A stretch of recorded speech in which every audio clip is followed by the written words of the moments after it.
Welcome you all to a new deck profile on the Flipping TCG channel. Today we have my top 8 KT list that I played at like YCS Montreal. We tried to record already like deck profile like 3 times, but like 2 of those times like some children were screaming through it, so like the last bit of audio was pretty lost. Pretty happy with the result. I played this quite a lot for this event, so of course like the results like it paid off. Got top 8. I had my losses at like all on day 1, so like I lost my day 1 like the first round just because like I will to fuck. Then last round I played against Sky Striker, he also high rolled me to fuck, and then I had to like go undefeated on day 2, and we managed to do it. So of course like big shout out to like the team Flipping TCG for like supporting us, to like the side deck, right, like awesome guys. Like they host like various different like tournaments, so like check them out of course. Then of course like the guys at home like Team Erica, Team Hoodcake, and of course all the people from the Netherlands, and also like all the people that like supported me.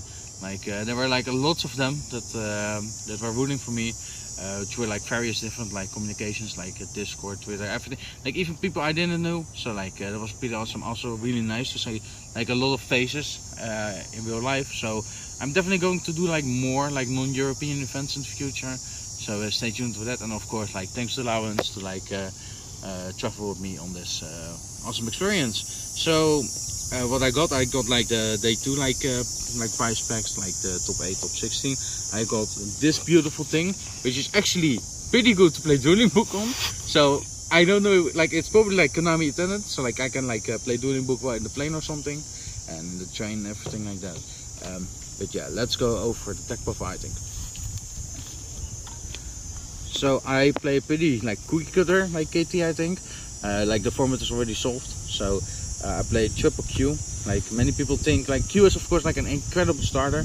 The only thing is it's like not the best starter, because the thing is like when you start with Q, you cannot like tutor really for like a specific hand trap. As many people have figured out already, you always like go with Q search rotary just to play around draw and respect it a bit. But like the bigger lines are like just like going for the Rekos and stuff. And yeah, so like I play triple Reko and then the triple mix. I decided to play the triple mix because I was thinking about like that there will be like a far more KT in the format. I did play like 5 KTs in total, like during like both days. So I expected more. Like this, of course, the name that's the most important, because if you're under RS, you can like add rotary, and then you immediately can make track maker. So it's like a 1 card starter out of a sudden. But yeah, that's why I played it more. I would have liked to play maybe 2 of this looking back, but that's like looking back, you cannot like choose your match, of course. I played the triple rotary, like just like an incredible card. Like this is the card that's like centered around the deck. Like of course the thing is like where they introduced the deck, it was all centered around like a synchro 4, which had like level 2s and level 3s, so like you can never make a synchro 4. Rotary is like a cornerstone, and it's also like a huge effect on top of that. The one clip, which is like a quote unquote break of the deck, like there's nothing really much to say there. I played 2 JJ because while I was thinking like a lot of people will be on KT, I also think that many people will be on FNV, and I like it was correct, because like I think I got like FNV on the field spell like 8 or 9 times.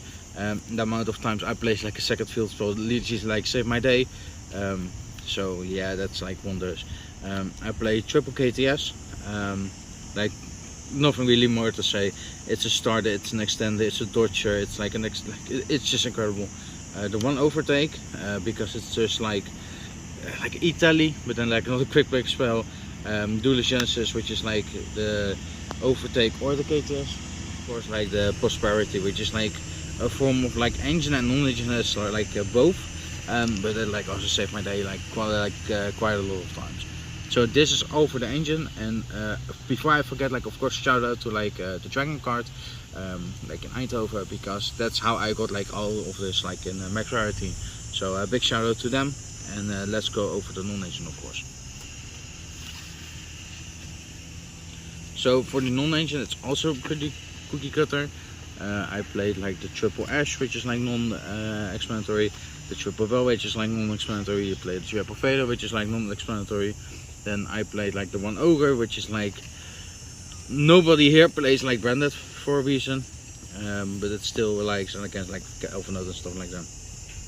Then the triple Vidralis. I was almost designed to cut this because it functions more as a breaker than a real hand trap in my opinion. But with the rise of Invoked and everything, this card has become like a more needed. So like that's why we play it. Like triple Purge is like the most mandatory card in this list, and then the triple Imperm. Like without Purge, you don't really have like enough hand traps to like stop the KT mirror. So that's really it, and it's like wonders against everything else. And like of course like the lock doesn't really bother you too much. Like people that say, oh, but you cannot play due to the lock, it's like it's nonsense. Like you really want to like you just like are more like light wind based, and that you cannot like use darks, whatever. So let's go over the extra deck. I played also a pretty cookie cutter like extra deck. Like I played like 2 track maker, 2 remix, 2 RS, the 1 crackle. You need this actually for like the invoke matchup because it makes it so even if you're under like Di-Fi or Shifter or anything else, this can get big enough to kick over like all the floodgates.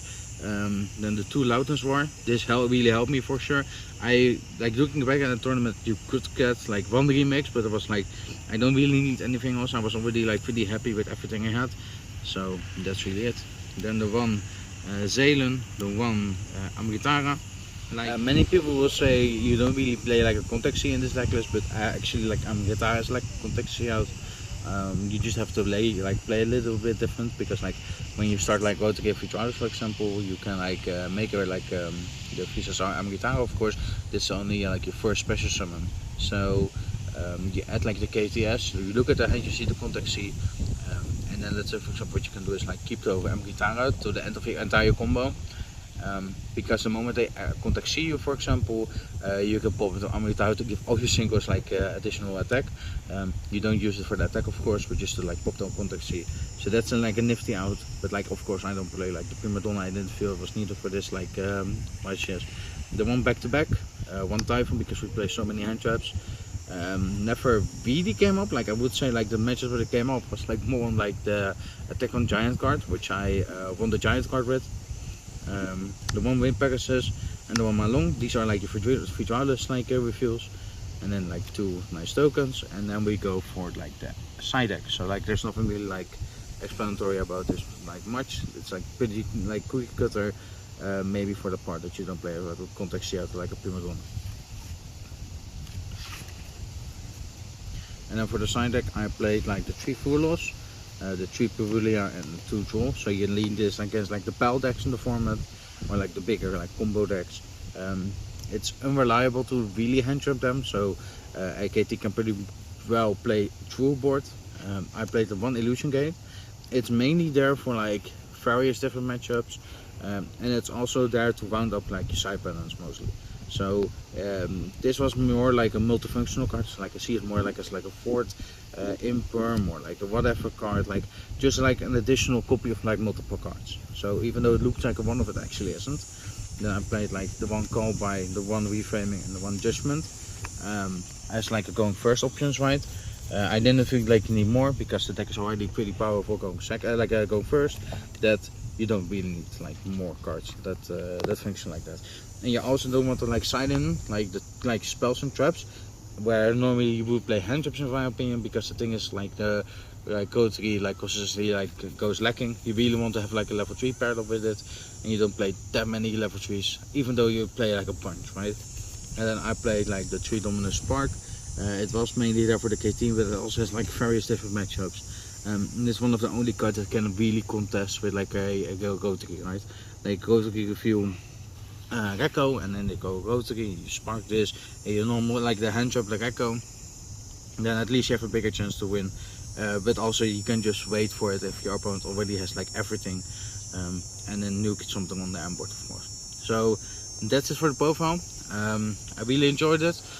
Comment down below if you have any questions of course, and of course thanks to everybody for the immense support. Have a nice day. Goodbye.